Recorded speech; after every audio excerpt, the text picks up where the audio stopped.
Hello, नमस्कार, जय हिंद। आप सभी का बहुत-बहुत स्वागत है एग्जाम टॉप के इस ऑफिशियल यूट्यूब चैनल पर। दोस्तों, जैसा कि आप लोग लगातार कमेंट कर रहे थे कि एसडब्ल्यूडी फ्री कोचिंग 2025 के लिए जो आवेदन होंगे या जो ऑनलाइन फॉर्म होंगे वो किस तरीके से होंगे, कब से होंगे। तो आज की इस वीडियो में आप सभी के वो सारे डाउट लिए जाएंगे जो आप लोगों के कमेंट के माध्यम से पूछे गए थे और पूरी प्रक्रिया बताई जाएगी ऑफिशियल माध्यम से कि किस तरीके से आपको अब इसकी तैयारी करनी है और किस तरीके से आपको क्या करना होगा, जिससे कि आप आराम से यहाँ पर जा सकें और जो 10 महीने का जो प्रशिक्षण दिया जाता है उसमें आप अपनी तैयारी को कंटिन्यू कर सकते हैं। यहाँ पर कौन कौन जा सकता है, मैं आपको एक बार फिर पुनः अवगत कराना चाहता हूँ कि यहाँ पर वही लोग जाएं जो केवल आईएएस या पीसीएस या आरओ जैसी परीक्षाओं की तैयारी करना चाहते हैं।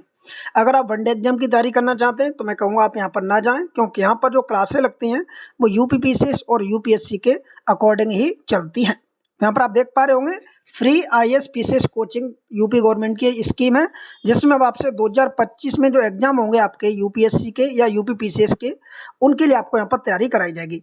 यहाँ पर पहला पॉइंट है कि आवेदन कब से होंगे, आवेदन कौन कौन कर सकता है, एग्जाम पैटर्न क्या रहेगा, एग्जाम कब होगा, क्लासेज कब से शुरू होंगी और संपूर्ण जानकारी किस तरीके से आपको मिलेगी। तो चलिए एक एक करके सभी बिंदुओं पर चर्चा करते हैं। सबसे पहले हम बात करेंगे कि जो फ्री कोचिंग है इसमें फॉर्म कौन कौन भर सकता है। तो देखिए, इसमें 3 प्रकार के व्यक्ति फॉर्म भर सकते हैं। एक वो फॉर्म भर सकते हैं जो ओबीसी कैटेगरी से आते हैं, ठीक है, दूसरे एससी कैंडिडेट और तीसरे आपके एसटी कैटेगरी के। चाहे मेल या फीमेल कोई भी हो सकता है, मेल फीमेल कोई भी हो सकता है, इन तीनों कैटेगरी में से फॉर्म भर सकता है। ठीक है, ये पॉइंट आपको याद रखना है। ठीक है, तो ये पॉइंट आपको याद रखना है।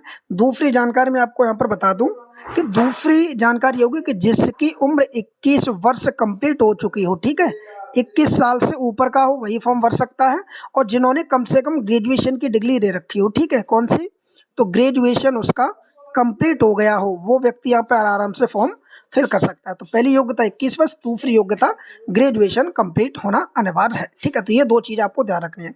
अब देखिए एक एक करके बात करेंगे। सबसे पहले हम बात करते हैं यहाँ पर कि जो आवेदन कब से होंगे। देखिए, अब जो 2025 के लिए जो फॉर्म ऑनलाइन किए जाएंगे, ये आपके जो आवेदन किए जाएंगे ये आपके किए जाएंगे मार्च में। ठीक है, कब किए जाएंगे, तो इसके जो फॉर्म है वो आपके मार्च में आ जाएंगे। आप सभी लोग क्या करें, चैनल को ज्वाइन जरूर कर लें, और एक टेलीग्राम ग्रुप वगैरह हमारे बने हुए हैं, इसकी लिंक हमने इस वीडियो के कमेंट बॉक्स और डिस्क्रिप्शन में पिन कर रखे हैं, तो आप उन टेलीग्राम को ज्वाइन कर लें। यहाँ पर आपको संपूर्ण जानकारी दी जाएगी किस तरीके से फॉर्म वगैरह भरा जाएगा। ठीक है, तो मार्च से आपके फॉर्म फिल किए जाएंगे।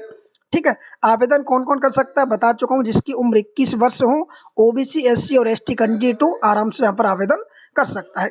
दूसरा पॉइंट यहाँ पर दिया गया एग्जाम पैटर्न क्या रहेगा। तो एग्जाम पैटर्न देखिए इसका चेंज होता रहता है, तो जब भी इसके आवेदन किए जाएंगे जिस समय उसका जो एग्जाम पैटर्न बताया जाएगा वो हम आपको यहाँ पर ऑफिशियल माध्यम से बता देंगे। ठीक है, एग्जाम कब होगा इस पर आइए चर्चा करते हैं, क्योंकि इंपॉर्टेंट ये है।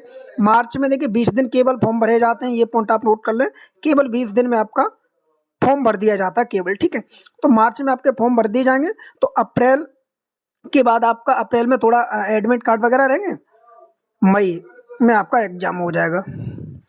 मई में आपका क्या हो जाएगा, एग्जाम हो जाएगा। क्लासें कब से, जुलाई से आपकी क्लासें चालू हो जाती हैं इसमें। ठीक है, इस बार उम्मीद रहेगी कि जुलाई से आपकी क्लासें चालू हो जाएंगे। ठीक है, 1 जुलाई से क्लासें आपके यहाँ पर चालू हो जाएंगे। अब यहाँ पर देखिए जो डॉक्यूमेंट वगैरह पूछे जाते हैं कि कौन कौन से डॉक्यूमेंट आपको रेडी रखने हैं, उसके बारे में भी मैं आपको थोड़ी सी बता देता हूँ। देखिए, नंबर 1 तो जितने भी आपके पास डॉक्यूमेंट है उनमें आपकी सबसे इंपॉर्टेंट आपका एक तो नाम। ठीक है, आपका नाम कॉमन होना चाहिए सभी में, ये नहीं होना चाहिए कि स्पेलिंग ऊपर नीचे हो जाती है, किसी में ए है, किसी में ई है, किसी में ऊ है। जैसे किसी का नाम है सोमवीर, तो सोमवीर में SOMEER हो जाता है, कहीं कहीं SOMVIR हो जाता है, तो कहीं कहीं वीर तो ऐसे लिखा होगा और कहीं कहीं वीर ऐसे लिखा होगा, तो एक जैसा होना चाहिए। ठीक है, तो ये चीज़ आप देख लेना। दूसरी चीज़ की अगर बात करें तो डेट ऑफ बर्थ को लेकर आप लोग बहुत ज़्यादा कंफ्यूज हो जाते हैं, कभी किसी की आधार कार्ड में डेट ऑफ बर्थ क्या है और डॉक्यूमेंट में क्या दी गई है, तो ये डेट ऑफ बर्थ आपकी कॉमन होनी चाहिए। तो यही चीज़ आपकी अगर कॉमन है तो कोई दिक्कत नहीं आने वाली। ठीक है, तो देखिए आपकी 10th की मार्कशीट आपके पास सही तरीके से हो, 12th की हो, ग्रेजुएशन की हो, 3 तो ये मार्कशीट आपके पास होनी चाहिए। इनकम सर्टिफिकेट हो कितने का, 6 लाख रुपए से कम का होना चाहिए, वो भी नवीनतम 1 साल पुराना, 1 साल से ज़्यादा पुराना नहीं होना चाहिए इनकम सर्टिफिकेट। उसके बाद कास्ट सर्टिफिकेट हो, उसके बाद आपका मूल निवास होना चाहिए। ठीक है, मूल निवास होना चाहिए, तो ये 3 सर्टिफिकेट हो। उसके बाद देखिए आपका आधार कार्ड होना चाहिए। ठीक है, बैंक की पासबुक होनी चाहिए।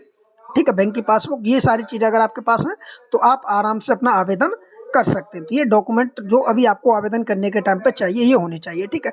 बाकी नॉर्मली चीज़ होती है, कोई दिक्कत नहीं, आराम से आप तैयारी कर सकते हैं। मैं पुनः एक बार बता दूं, फॉर्म आपके मार्च में भरे जाएंगे, ठीक है। तो अभी अगर आपका किसी को भी कोई डाउट हो तो कमेंट कर देना, उसके ऊपर वीडियो बना दिया जाएगा।